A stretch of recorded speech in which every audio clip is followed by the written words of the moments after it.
La période dite fauve, c'est la troisième période.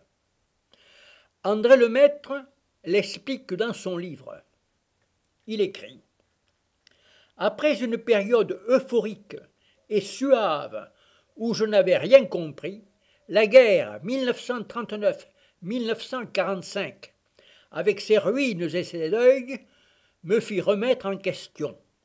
En outre, je venais de découvrir Vlaminck, qui, par son côté paysan et nordique, me fit prendre des distances avec un impressionnisme et un césanisme qui me semblèrent dépassés.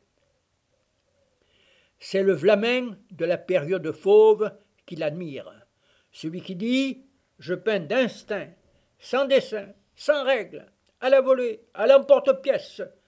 Je peins tout rouge pour hurler ma rage contre la misère, contre la guerre, contre les injustices. » Le rouge est la couleur du sang, la couleur des révolutionnaires, mais aussi la couleur de l'amour. La peinture est pour Vlaminck un exutoire qui le libère de sa hargne, qui le libère de ses problèmes. La peinture est aussi pour André Lemaître un exutoire qui le libère. Et il dit « La peinture de Vlaminck, violente, à l'emporte-pièce, zébrée d'éclairs, me combla par ses excès. Dès lors, j'ai peint avec des bleus durs, des ocres, des marrons et des rouges que je n'avais jamais employés jusque-là. De plus, la pénurie de toile m'obligea à utiliser des panneaux d'Isorel sur lesquels ma peinture devint émaillée et lisse d'un très bel effet. 30 ans plus tard, je crois pouvoir dire, avec un certain orgueil, que ce fut là un moment dont je suis toujours fier. C'est la période dite fauve. Comme l'a si bien dit le conservateur du musée, M. Alain Tapier, André Lemaître admirait Monet, Cézanne, Vlaminck. Mais il ne fait pas du Monet, du Cézanne ou du Vlaminck. André Lemaître fait du Lemaître, qu'on ne s'y trompe pas. Regardez, à gauche, l'arbre rouge de Vlaminck, à droite, l'arbre rouge de Lemaître. Vlaminck emploie des couleurs pures, sorties du tube, c'est du rouge vif. Lemaître emploie des couleurs savamment dosées par lui, il les travaille. C'est la période dite fauve d'André Lemaître. À gauche, le clocher d'Arroux, à droite, l'arbre rouge. Le réalisme moderne, c'est la quatrième période. On voit ici André Lemaître dans son atelier de Sény-aux-Vignes.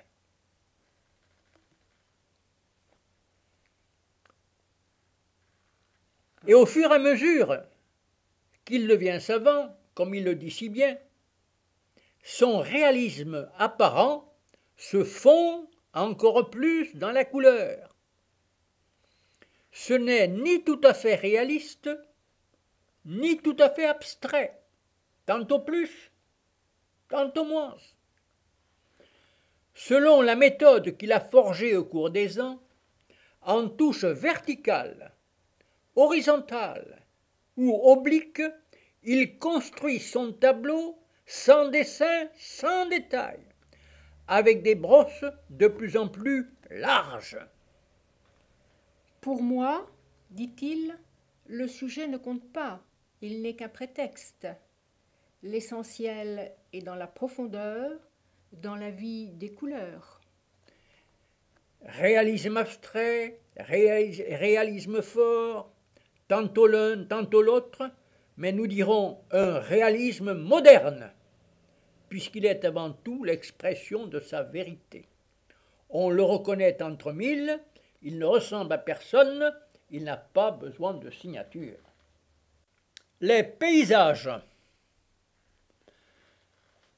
André Lemaître a peint surtout sa Normandie, dans un rayon de quelques 50 kilomètres autour de chez lui. De Falaise à Honfleur, en passant par Seigny-aux-Vignes, la plaine de Caen et le pays d'Auge. Ce ne sont pas des cartes postales. André Lemaître n'est pas le peintre de l'horizon, du pittoresque ou du joli. Comme Fernand Léger, il disait, en peinture, le joli est l'ennemi du beau.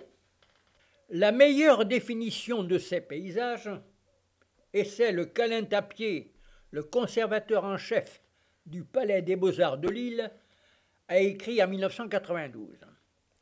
Les sujets sont simples comme au premier matin du monde.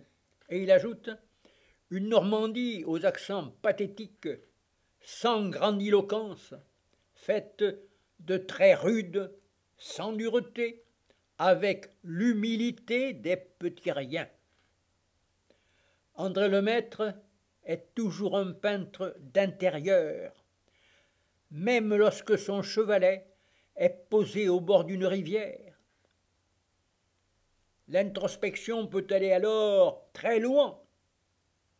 Il faut savoir que le motif est hors sujet. Il convient surtout de regarder l'invu, l'apostrophe invu, c'est-à-dire la capacité de l'œil du peintre et du pinceau de faire de ce qu'il voit de la peinture sans que ce soit autre chose que de la peinture. On ne peut mieux dire. Mais parfois, il arrive qu'André Lemaître traite son sujet d'une manière plus réaliste.